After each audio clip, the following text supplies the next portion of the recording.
O Ronaldo foi maluco. Bom, eu sou Paulo André, ex-jogador de futebol.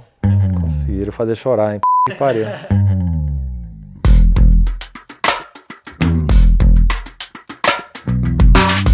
Ele começa a atuar no clube sem ter comprado o clube. Isso assim, num processo de turnaround, de reestruturação, isso não existe. O campeão do mundo, Ronaldo Fenômeno, anunciou a compra do Cruzeiro. Um acordo histórico que retrata as voltas que o mundo dá. Em 1993, era Ronaldo do Cruzeiro. Agora, em 2021, é o Cruzeiro de Ronaldo. Então ele deveria, só depois da aprovação pelo Conselho da compra, que ele deveria ter entrado. A gente entrou bem antes. E ele coloca dinheiro antes para liberar a transfer ban, para a gente poder inscrever jogador para poder jogar o campeonato. Então assim, aquilo...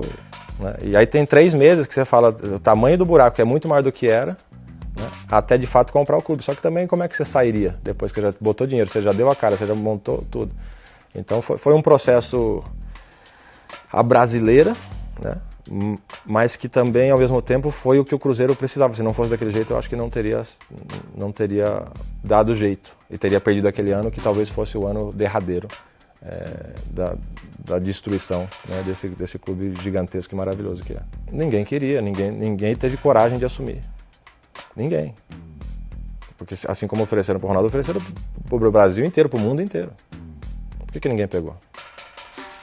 Então, alguma coisa muito ruim acontecia aqui dentro. Tinham contratos absurdos, tinham condições assim inacreditáveis. Lesivas ao clube. Mas totalmente. Era um negócio assim, assustador.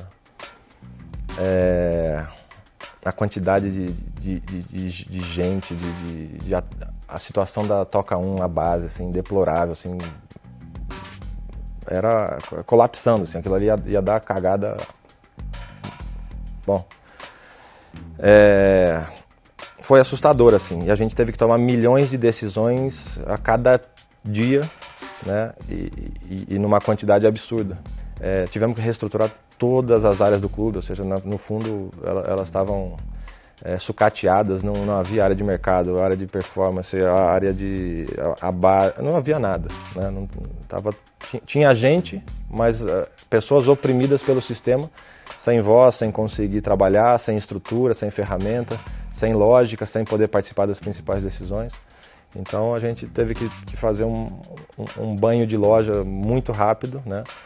Montar um time de Série B, ou seja, a gente conseguiu ter sucesso e a gente acertou naquele momento no treinador que conseguiu liderar esse processo enquanto a gente cuidava do resto. Nós chegamos, trabalhamos arduamente, incansavelmente, tomamos decisões dificílimas todos os dias, oscilamos esportivamente, oscilamos administrativamente, fomos atrás de dinheiro, fomos atrás de desconto, fomos renegociando dívidas, fomos rescindindo jogadores, até que a gente conseguiu um pouquinho de ar ou de visibilidade para falar, puta, acho que a gente está no caminho certo, é por aqui. O Cruzeiro tem um novo dono. O empresário Pedro Lourenço terá 90% das ações da SAF, a Sociedade Anônima do Futebol, que pertenciam ao ex-jogador Ronaldo Fenômeno. Os outros 10% seguem com a associação do Cruzeiro. Hoje é um dia feliz, muito feliz para mim. O Pedrinho é maravilhoso, cara. A gente é apaixonado por ele, tá? Ele é um cara muito carinhoso com a gente, ele acredita no que nós estamos fazendo, é um parceiro, tem nos ajudado muito desde o princípio, tá? Comprou a ideia, comprou o barulho, acho que é um dos defensores, né? Tem as opiniões dele, né? Adora saber dos bastidores, adora estar no dia a dia, adora falar assim sobre time, sobre o jogo, e a gente entende isso como benéfico, né? Porque ele é um parceiro nosso dentro dessa empreitada e extremamente bem-vindo aí nessas discussões, a gente está sempre trocando ideia aí e conversando.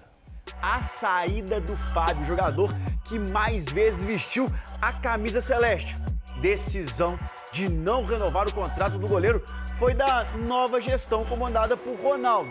E a torcida não gostou nada dessa história.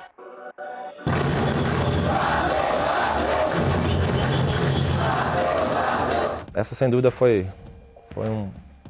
uma das decisões mais difíceis daquele início, né? Eu não participei da reunião do Fábio, foram Gabriel Lima e Pedro Martins naquele momento, inclusive pela lógica toda construída. E ficou claro que a gente tinha 2 pontos de divergência. Eu acho que essa questão se deu em 2 pontos. O primeiro era financeiro e o segundo era de crença sobre o que a SAF propunha para a salvação do Cruzeiro. Não era entendido ou não era aceito pelo próprio Fábio. Esses foram os 2 pontos. Então, entre salvar o ídolo ou salvar o clube, a gente optou por salvar o clube, né? E foi assim que se deu. Naquela tarde eu não estava no clube, então assim, não tive a possibilidade de encontrá-lo ou de cumprimentá-lo, né? Inclusive, e aí tenho pessoas que estavam comigo, o próprio André Argolo, que na época era diretor do clube. Nós estávamos no hotel, não me lembro onde nós estávamos, mas ele estava comigo. Então assim, eu lamento, eu acho que ele escreveu, ou ele construiu aquela história muito mais pela emoção daquele momento, da ruptura, e entendo aquele momento, porque 18 anos dentro de um clube, com a história que ele tinha, realmente era um momento delicado. E ele tentou, de alguma forma, transferir isso para o fato de eu ser um dos responsáveis por aquela decisão. Mas eu não, assim, como disse, lamento e entre essas 2 coisas importantes, o Fábio, o ídolo, e o Cruzeiro, naquele momento, a gente escolheu o Cruzeiro. Olha, todos os jogos dessa rodada tiveram um protesto. Todo mundo parado no começo das partidas. Protestos que fazem parte do movimento Bom Senso Futebol Clube, que é um movimento formado por jogadores da primeira e da segunda divisões, que pede à CBF a diminuição do número de partidas por ano, férias de 30 dias, mais tempo de pré-temporada e também o fair play financeiro, para que os clubes que atrasam salários sejam punidos. Eu levantei bandeiras e acho que apanhei à torta e à direita e muitas vezes apanhei calado, né? E entendi que esse meio talvez não seja o meio mais apropriado para a discussão das ideias, né?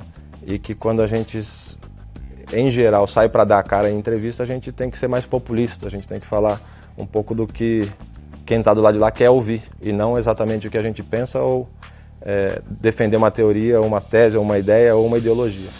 Então, eu sentia que se fosse para não ser quem eu sou, né? Ou se fosse para ser quem eu sou, gerando confusão e não tendo conforto no dia seguinte, ou sendo usado para que aquilo pudesse dar clique para a empresa que propagava aquela comunicação, mas que para mim não gerava benefício nenhum, ou seja, eu preferia ficar quieto no meu canto. Cara, primeiro, a sensação de orgulho, assim, de ter participado, de ter feito parte de um movimento tão genuíno, que partiu realmente da percepção de jogadores mais experientes, que naquele momento voltavam da Europa para o Brasil, e que eu acho que perceberam o quão rápido a Europa ia em desenvolvimento de futebol, seja na prática do jogo, seja no espetáculo, seja na formação de novos jogadores.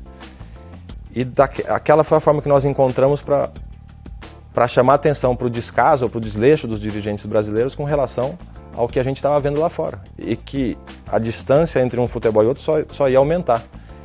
Então eu acho, primeiro, que aquele grupo de pessoas que resolveu se reunir, ele anteviu ou ele antecipou um tsunami que estava por vir, porque dali para frente vieram as prisões dos dirigentes brasileiros, veio o 7-1, veio a quebra dos clubes, veio essa necessidade da SAF para salvar tantos clubes históricos, grandiosos, quebrados. Veio essa dificuldade de times sul-americanos de ganharem mundial, veio o Brasil caindo nas Copas do Mundo, ou seja, veio agora o Brasil ficando fora da Olimpíada. Então, eu acho que foi um grupo de pessoas que anteviu tudo o que estava por vir e que tentou chamar a atenção.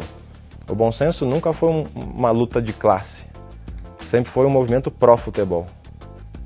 Foi um movimento em que levantou apenas 2 bandeiras. A primeira, um calendário mais justo e equilibrado. E eu acho que esse assunto segue em voga 10 anos depois, então o que a gente avançou? Avançou pouco. Porque a gente tem uma Copa América esse ano com 9 rodadas do Campeonato Brasileiro vigentes, né? Concomitantes ao mesmo tempo. E o segundo era um fair play financeiro, antecipando essa questão da quebra dos clubes, porque estava claro que os clubes atuavam dopados financeiramente, ou seja, utilizavam dinheiro que não tinham para tentar competir em igualdade com os times mais ricos, né? E a consequência disso a gente inclusive viveu aqui nos últimos 3 anos tentando reconstruir o próprio Cruzeiro. A greve ela fica descartada ou é possível que, de repente, a classe, nessa temporada, faça uma paralisação? É mais do que possível, não tem nada descartado, mas o bom senso, como diz o nome, ainda vai tentar diálogo e algumas outras ações para que os responsáveis possam tomar alguma atitude. Eu acho que, em geral, na CBF há melhoras, há intenção, em alguns momentos específicos, em algumas ações específicas, mas, num geral, devido à força de poderes invisível que acontece lá, eu não sei o quanto se tem conhecimento disso, essas forças políticas, elas dificultam muito o trabalho de qualquer um, né? Então, eu não sei qual é a solução, né? A gente falou da questão das SAFs. Por mais que a gente tenha 20, 40 SAFs entre Série A e Série B, ainda assim a gente não, mas os clubes não vão ter capacidade de eleger um presidente de CBF. Então, assim, há muito a se discutir, há muito a se falar, há muito a evoluir nesses aspectos políticos e de poder desse mundo do futebol. Representantes de clubes da primeira e da segunda divisão do Campeonato Brasileiro se reuniram hoje em São Paulo para discutir a criação de uma liga de futebol no país. Eu já fui mais crente, eu já fui mais esperançoso de que ela pudesse sair num modelo interessante, saudável, começar de um começo bem feito. Hoje a tendência é que, se ela vem a acontecer, vai começar já completamente esquizofrênica. É a tendência.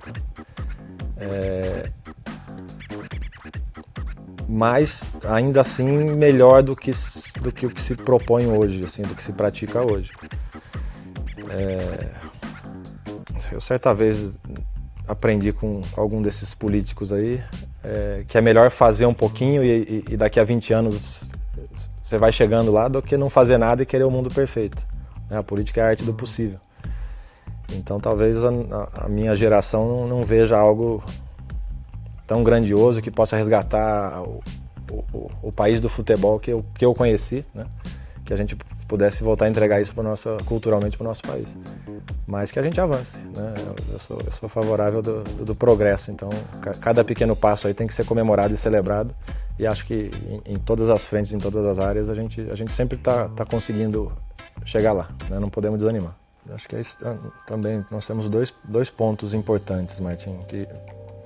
O primeiro deles é que ambos, né, foram acusados, foram levados a julgamento, tiveram direito à ampla defesa e foram condenados. Logo, tem que cumprir a pena que foi determinada pela justiça. Então, acho que, de forma objetiva, essa é a minha posição sobre esses dois casos.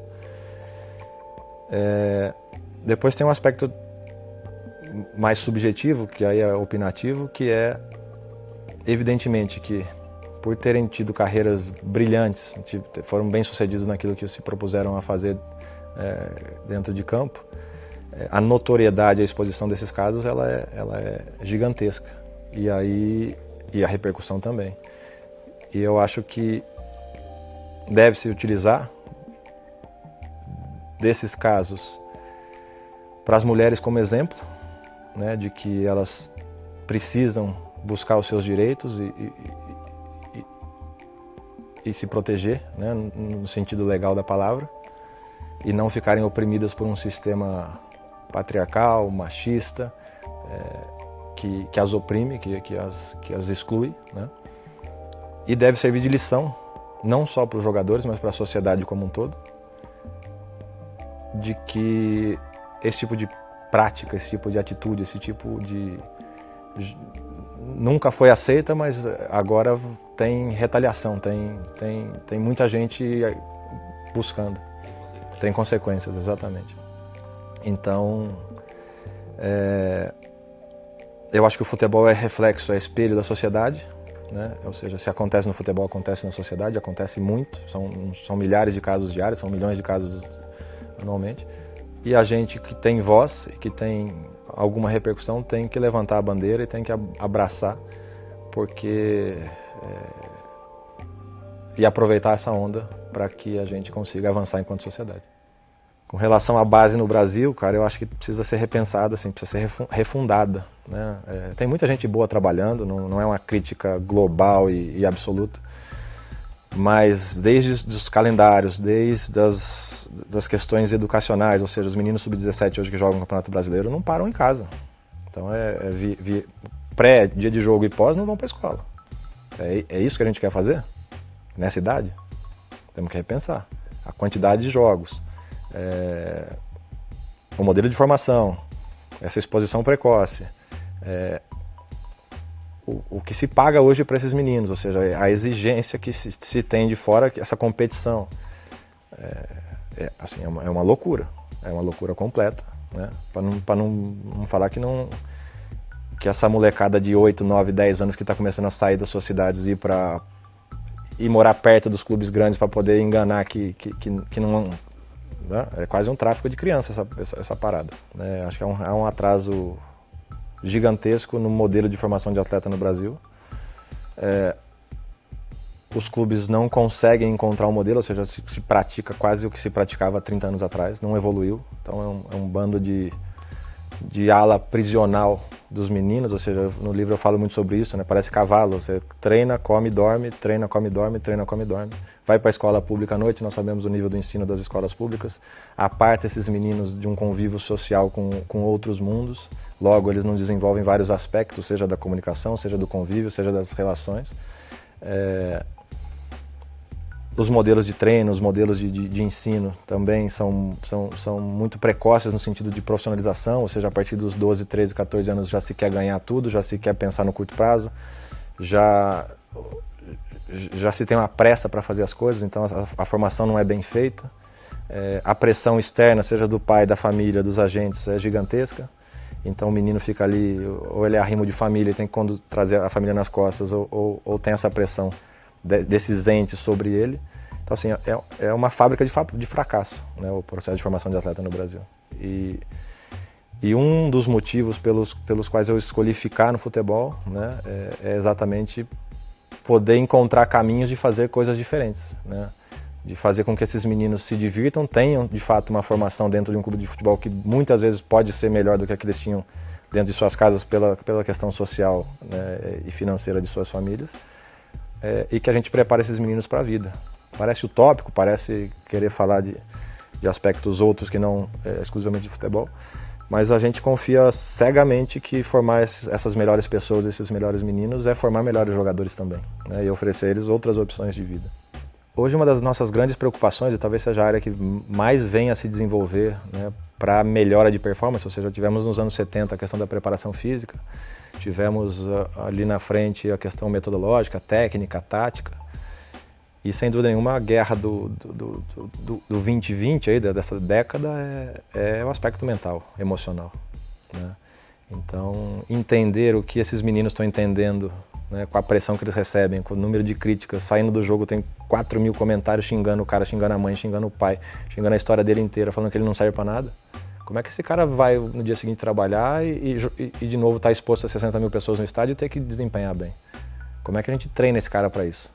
Como é que a gente diminui essa frequência dessa rede social na vida dele, se é possível? Porque a gente tem cada vez mais casos de depressão, de crise de ansiedade, de pânico, de gente com burnout largando tudo e também de desinteresse da prática esportiva, porque eu vou treinar a vida inteira para isso. Tem sido uma experiência incrível trabalhar com o Diniz. Acho que no final da carreira eu não imaginava redescobrir o futebol, redescobrir a alegria de jogar futebol dessa forma.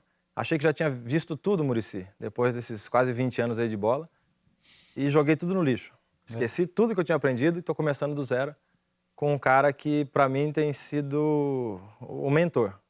Eu senti uma angústia, um medo, uma vontade de fugir, né, ao longo da minha carreira, como um todo, por mais bem sucedido que fosse. E eu sempre queria parar de jogar, queria parar de jogar. Não tinha prazer mais. Tinha prazer em treinar. O jogo era um sofrimento. E ao contrário do que muita gente diz, né? E aí, finalmente, eu conheço o Diniz, eu já tinha 34 anos no Atlético Paranaense. E esse cara, dentro do que ele é como pessoa, ele Porque ele consegue resgatar a criança que um dia se apaixonou em jogar futebol. Ele consegue resgatar a alegria de estar ali no dia a dia, de permitir o erro, e insistir, evoluir e de vir todo mundo pertinho, que é a tática dele. Porque a gente aumenta a chance de a gente acertar, porque tem mais opções e as pessoas estão mais perto. E se a gente errar, tudo bem, porque nós estamos pertinho mesmo, então dali a gente já conserta e já começa de novo. E aquilo me fez ver um futebol que eu tinha perdido. E ele é o grande responsável por eu ter ficado no futebol. Eu queria fugir desse meio. É um meio injusto, é um meio que te massacra diariamente, é um meio que não...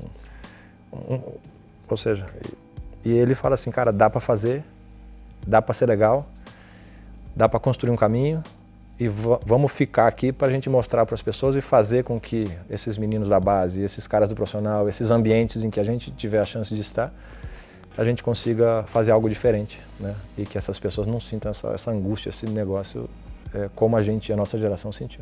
Ele cria um caminho de uma relação, de uma confiança para poder chegar num ponto em que a pessoa entende aquelas explosões dele, né? Não é aleatório, aquilo ali não... E outra, não é nem... Ele tem formação em psicologia, ele sabe o caminho que ele está traçando, ele tem na essência dele essa vontade, esse sonho de mudar a sociedade por meio do futebol, né? E ele é um visionário, assim, ele é um cara que realmente impacta a vida das pessoas que têm a oportunidade de trabalhar com ele. Eu me lembro de, em 2009, o Ronaldo brigar porque o campo de treino não era molhado para o jogo ficar mais rápido, quando no Brasil aquilo era impensável. E a gente e a estrutura do Corinthians falou, esse cara é chato, né? Fica reclamando de tudo. Mas ele estava na frente e tinha razão e o futebol estava indo para aquele caminho. Então ele acelerou muitos processos ali que ajudaram muito o Corinthians também a se desenvolver e a crescer naquele período, enquanto a gente convivia. E ele tinha acesso a tudo, né, cara? O mundo, quando o Ronaldo voltou, o Brasil se colocou à disposição dele. E então foi muito legal, assim, acabei conhecendo pessoas, momentos e coisas. Sou muito grato, assim, pela oportunidade que a vida me deu de poder ter cruzado com esse cara 2 vezes, né, ao longo da minha vida. Na época se concentrava muito mais do que hoje, né? Hoje está muito mais light, assim. Na época tinha concentrações de muito tempo e o baralho, as conversas eram muito mais prazerosas. Agora, ele e o Roberto numa mesa de almoço, contando história, era assim, são as lembranças mais hilárias e mais legais que a gente tem, né? Quando a gente se encontra, esses outros jogadores se encontram, a gente lembra desses momentos, assim, eram históricas as histórias.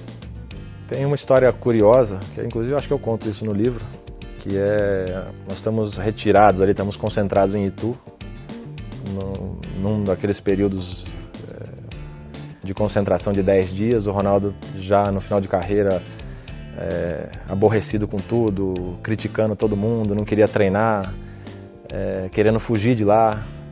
E aí, como eu tinha essa relação, o Ronaldo, ele tinha uma característica assim, tudo que era apostando ele fazia. Tudo que era pedido, ele não estava nem aí. Então, é para pegar o prato. Quanto? Vamos apostar alguma coisa aqui. Vamos competir. Levanta o peso. Vai, eu faço mais que você. Então, ele ia. E entendendo esse lado dele, o preparador físico na época, ele falou, Paulo, hoje à tarde você não vai treinar, cara. Eu preciso que você vá jogar tênis com o Ronaldo. Eu falei, tá bom, tô aqui para ajudar. E a gente vai para a quadra, eles põem o frequencímetro no Ronaldo e aí mudamos as regras ali para dar um pouquinho de jogo, então ele saía sempre com 30-0 e ele tinha a pista, a quadra de dupla, enquanto eu só tinha a quadra de simples, para tentar fazer ele se estimular. E eu falei, eu vou ganhar de você de 6-0, porque aí deixava ele maluco e ele corria. Resumindo, acho que eu ganhei. Mas o mais importante, no final do treino, o preparador físico veio e falou, cara, esse foi o treino que o Ronaldo bateu as máximas de frequência e foi ótimo, assim, vamos conseguir enxugar o gordo desse jeito. Foi 6-0? Eu acho que sim, ele vai falar que não, mas naquela época, o nível que ele jogava, com certeza foi. A bola vem por baixo. O toque de cabeça, olha a chance, olha a chance, olha a chance agora. Danilo limpou, pé direito, bateu. O toque de cabeça, olha o gol, olha o gol, olha o gol, olha o gol, olha o gol, olha o gol, olha o gol, gol! E a gente foi para aquele jogo com esse medo, com essa insegurança, mas com uma certeza de que se a gente não tomasse um risco, gigantesco, de jogar com a linha alta, de querer ficar com a bola, de tentar jogar de igual para igual, a gente não teria sucesso. E finalmente a gente alcançou aquele título que na época a gente não fazia ideia do que a gente estava fazendo, mas hoje, até hoje, andando pela rua, a gente é reconhecido e eu brinco, né? Nós alcançamos um lugar na eternidade. Aquele título nos deu um lugar na eternidade e para sempre a gente vai ser lembrado. Inclusive, até agora, como os últimos sul-americanos campeões do mundo. Cara, eu acho que o ponto da virada foi o vestiário, o intervalo. A gente começou a sentar no chão e cada um que ia chegando... Que o final do primeiro tempo foi positivo. O susto tinha passado, a gente começou a ver que tinha brecha e quando a gente senta no vestiário ali antes do Tite falar o que era para fazer, a gente já se fortalece. Vai o Alessandro, vai o Chicão, vai o Fábio Santos, vai o Sheik. A gente começa a trocar ideia e fala, dá para fazer. E quando a gente volta pro segundo tempo, na minha memória é um segundo tempo brilhante, assim, a gente domina o jogo, a gente começa a ter a bola, a gente começa a atacar. Então é que o gol, e o Tite reforça isso, ou seja, o gol passa por todos os jogadores, né, até sair. Então, aquele momento foi o ponto da virada ali que nos deu coragem e crença para a gente alcançar o objetivo. O auge é um dia inesquecível e eu levo comigo, eu nunca vi aquele jogo. Eu prefiro ficar com a minha memória, porque ela é tão fantasiosa que eu acho que a minha memória está melhor que aquele dia. Então, deixa ela. Em 7 anos de pré-Libertadores, o Corinthians é o primeiro clube brasileiro a não passar para a fase de grupos. A primeira sessão de protesto começou logo na saída do estádio.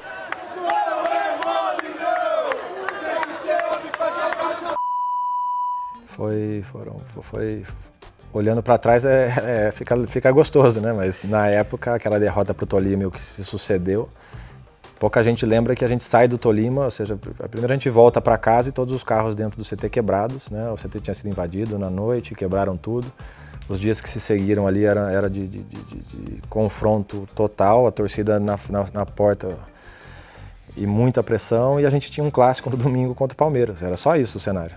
Gol do Alessandro. Com o gol do Alessandro aos 37 minutos do segundo tempo, o Alessandro acho que só fez aquele gol na carreira. Então, e dali vai uma reconstrução com jogadores que vinham, depois o Castan, o Ralf, o Paulinho veio do Bragantino, o Ralf veio do Barueri, eu estava vindo também, estava ali já no grupo, mas fui ganhando mais espaço. E a reconstrução foi forjada ao aço ali, né, a ferro e fogo. Na verdade, a gente se tornou aço e virou um time referência daqueles 11, 12, 13, foi um time quase que imbatível, um time que sofria pouco gol, um time temido na América do Sul, né? Tanto é que conquista de forma invicta a Libertadores e o Mundial. O Mundial, evidentemente. Eu brinco, agora é gostoso contar, né? Que já não tem... Mas a gente imagina, de 9 a 14, o Corinthians ganhou bastante, né? O período mais vencedor. Porque ganhou Paulista, ganhou Copa do Brasil, ganhou bastante. E a gente teve pelo menos umas 10 invasões nesse período. Então esse é o novo normal, né?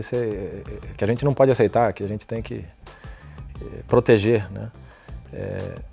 Hoje, na posição que nós estamos, proteger esse ambiente. Mas foi construído há muito esforço, há muita dedicação, há muita entrega, há muita parceria, né? Eu costumo dizer que os times campeões têm um ambiente de vestiário muito favorável, ou seja, tem um ambiente de confiança psicológica gigantesco para as pessoas poderem se mostrarem quem são, né? Isso é fundamental nessa construção de times vencedores. E o Corinthians daquela época tinha isso. Eu acionei o Corinthians na justiça em 2014, se eu não me engano. E por 6 anos ali, praticamente, apanhei bonito, assim, né? Porque foram colocadas questões na ação que nunca foram verdadeiras, né? Hora extra, adicional noturno, que isso foi uma grande mentira.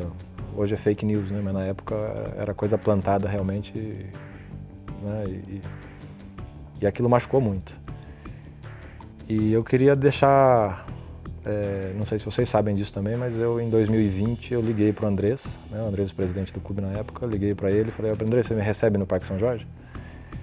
Fui até lá, subi na sala da presidência, estava ele e o Duílio, e eu disse, vim aqui resolver essa questão, tá?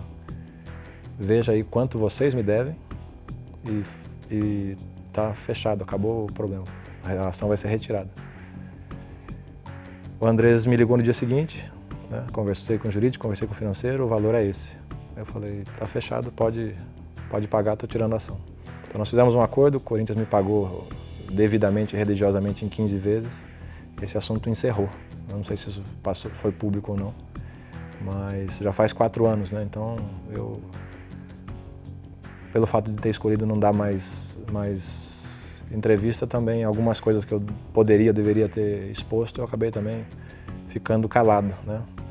Mas agora, passando para essa nova etapa e nova fase, queria deixar claro, porque também muitas vezes há esse questionamento, mas esse cara processou, esse cara fez isso, esse cara fez aquilo, assim, isso foi encerrado lá atrás. Aqui eu consigo ver alguns livros, né? E tem livros em inglês e em francês, é isso? Você lê em inglês e em francês, Paulo André? É para distrair. Eu tenho até mais facilidade em francês, prefiro. Não, mas eu morei lá 3 anos, se não falasse francês também tinha que tomar uma surra, né? A minha vida foi de sobreviver, né? Ou seja, uma vez que você não é o melhor naquilo que você faz, você precisa entender como sobreviver. Na virada do Sub-15 para o Sub-17, o São Paulo costumeiramente tinha um time de 16 e um time de 17. Naquele ano eles resolveram eliminar essas 2 categorias e ficar só com uma. Então 2 categorias estão 60, 70 meninos e uma ficariam 28, 30. E aí vira um peneirão de jogador que já estava no clube, né? E o treinador da época, ou seja, era tanto menino subindo e tanto menino lá, que ele conhecia a geração que ele tinha trabalhado, ele separa o resto e ele começa, você aí, joga de quê? Deixa eu anotar, para montar os times, né? E eu entendendo o que estava acontecendo, eu saí de onde eu estava, fui pro final da fila e fiquei contando. E na época eu era meia direita, então você imagina que o tamanho do fracasso que eu ia ter se eu ficasse insistindo nessa posição. Tinha um rapazinho ali que concorria com você. Tinha um tal de Kaká na época que era dessa geração 8-2. Ou seja, eu fui contando, então meia direita tinha 15, volante tinha 12, zagueiro tinha 5 só. Cara, se tem um lugar que eu posso sobreviver aqui é de zagueiro. Eu já era grandão e tal, nunca tinha jogado de zagueiro, não tinha ideia de que era pra fazer. Mas eu dei all-in nessa empreitada e 2, 3 dias depois o treinador me chamou e falou, gostei de você, pode trazer os documentos, você vai se inscrever na escola aí. E assim foi a primeira das sobrevivências, né? Depois tem várias outras aí que são super curiosas. Primeiro que eu conquistei muito mais do que eu sonhei e muito mais talvez até do que eu podia. Superei totalmente as minhas expectativas, de mim mesmo.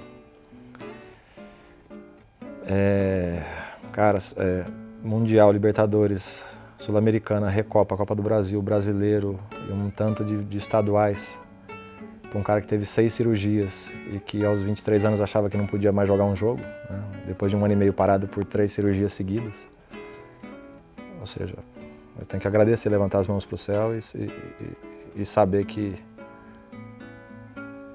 foi difícil, tive que me esforçar muito para conseguir. Eu vou aproveitar a oportunidade aqui para agradecer ao meu pai e à minha mãe. Porque quando a gente olha para trás e lembra desde do sacrifício de levar a gente para jogar, do cuidado, da atenção, do carinho. Eu lembro do meu pai indo comigo para São Paulo de ônibus e me ensinando como é que fazia. Para descer no Tietê, para pegar o Valo Velho, para descer no Morumbi, para depois voltar, para depois isso, ou seja. Então, são eles que são os grandes responsáveis aí dessa história, né? E minha mãe com câncer e com tudo. Mais sempre falando, a prioridade é a tua carreira, vai atrás dela. Então isso não tem preço.